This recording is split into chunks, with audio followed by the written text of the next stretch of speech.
한양의 궁궐 깊은 곳. 조선의 임금이 왕비와 나란히 앉아 한 늙은 여인을 맞이합니다.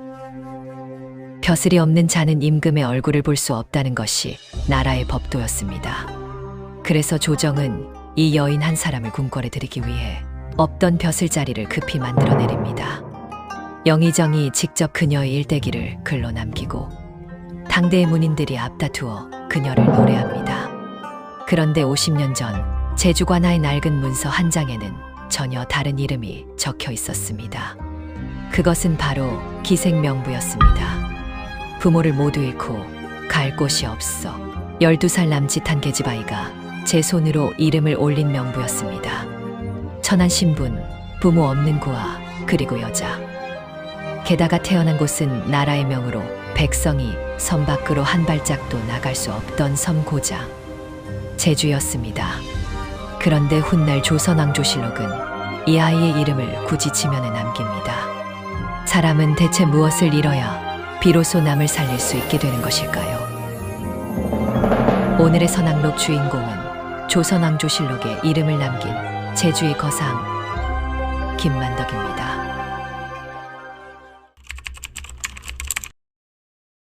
만덕의 아버지 김응렬은 배를 부리는 상인이었습니다.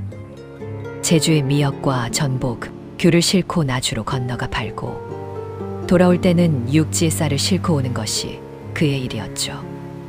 만덕이 11살 되던 해였습니다. 나주에서 돌아오던 아버지의 배가 바다 한가운데서 풍랑을 만납니다. 배는 돌아오지 않았습니다.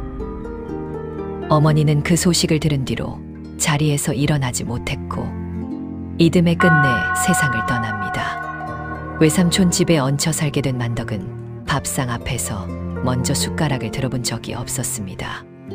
눈칫밥이란 말이 무슨 뜻인지 아이는 12살에 몸으로 배웠습니다. 그리고 어느 날 아이는 스스로 관아를 찾아갑니다. 기생명부에 이름을 올리면 적어도 굶지는 않는다는 것을 아이는 이미 알고 있었습니다. 퇴기 월중선의 집 마당. 아이는 신발도 벗지 못한 채 문 앞에 서서 고개를 숙입니다. 밥은 제가 벌어 먹겠습니다. 재우기만 해주십시오. 12살짜리의 입에서 나온 말에 마당의 어른들은 한동안 아무 대꾸도 하지 못했습니다. 기생이 된 만덕은 곧 제주에서 이름난 예인이 되었습니다. 노래도 춤도 빼어났고 무엇보다 샘이 밝았습니다. 어느 포구에 어떤 배가 들어오는지 만덕은 술상 옆에 앉아 그것을 전부 머릿속에 담았습니다. 그러나 만덕이 원한 것은 명성이 아니었습니다. 20살이 되던 해 만덕은 관아를 찾아가 자신을 기생명부에서 빼달라고 청합니다.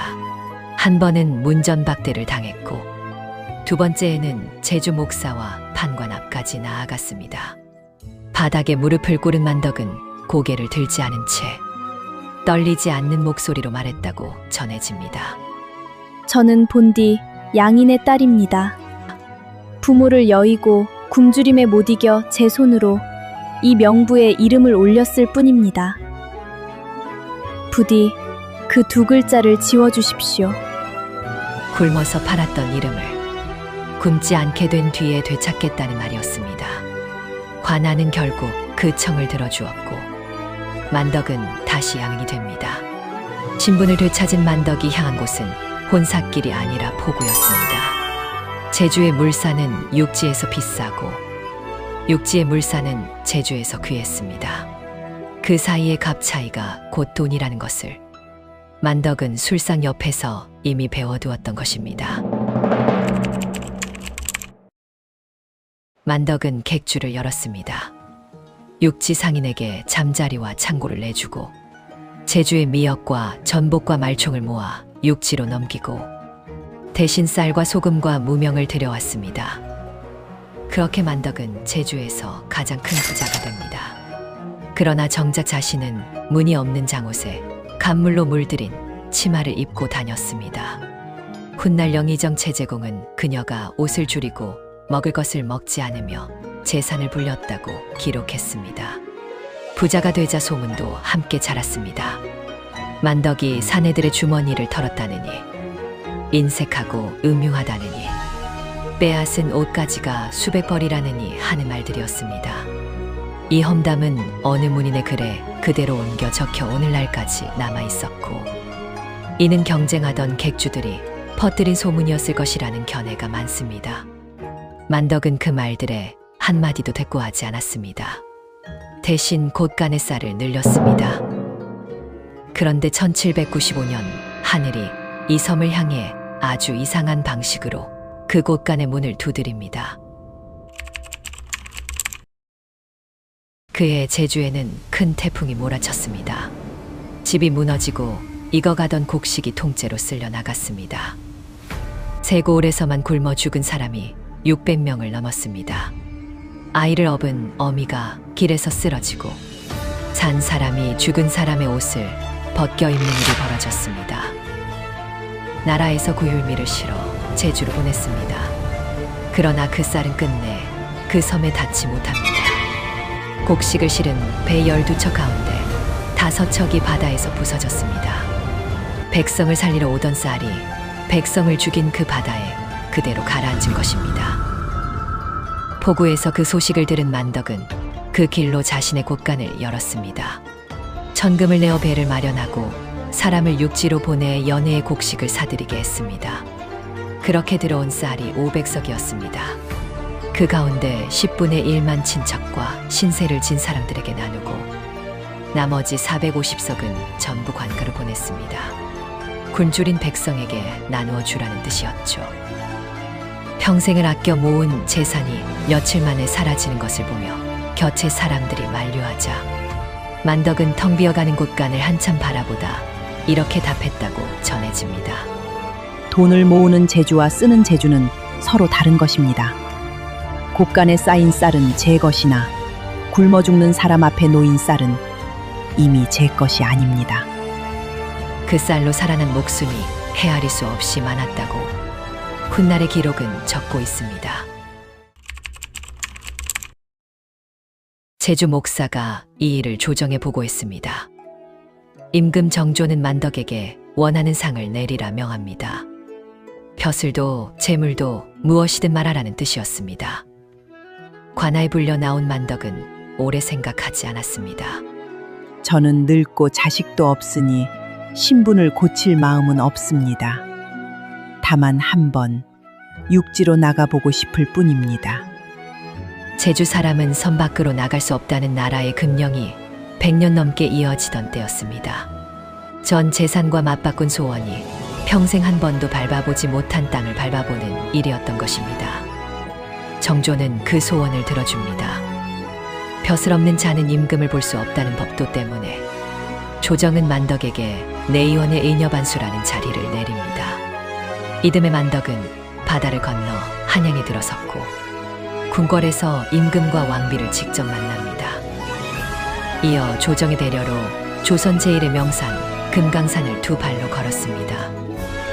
만덕은 다시 제주로 돌아갔고 1812년 가을 74세 나이로 세상을 떠납니다.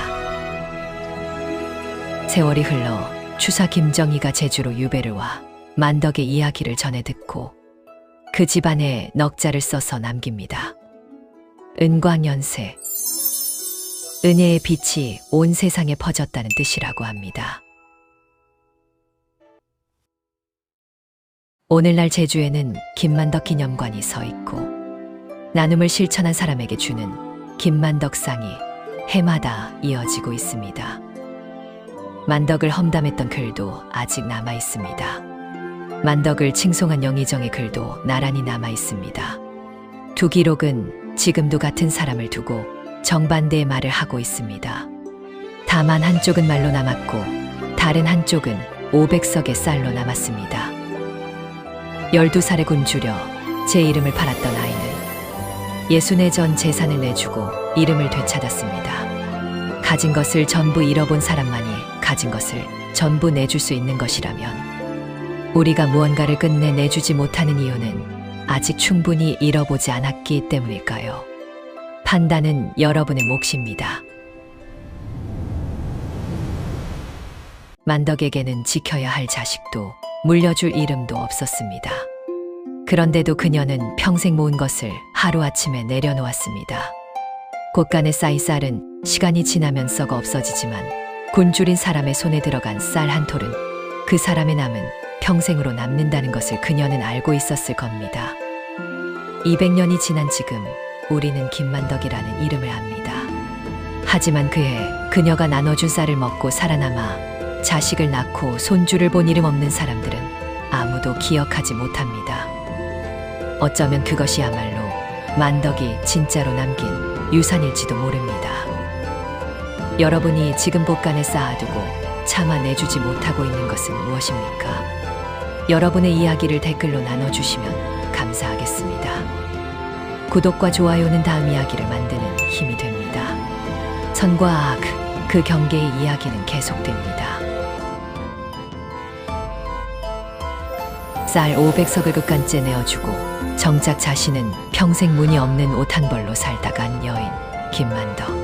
하지만 여기 재물이 아니라 아내와 다서사이 그리고 자기 삶 전체를 눈보라 속에 남겨두고 걸어 나온 사람이 있습니다.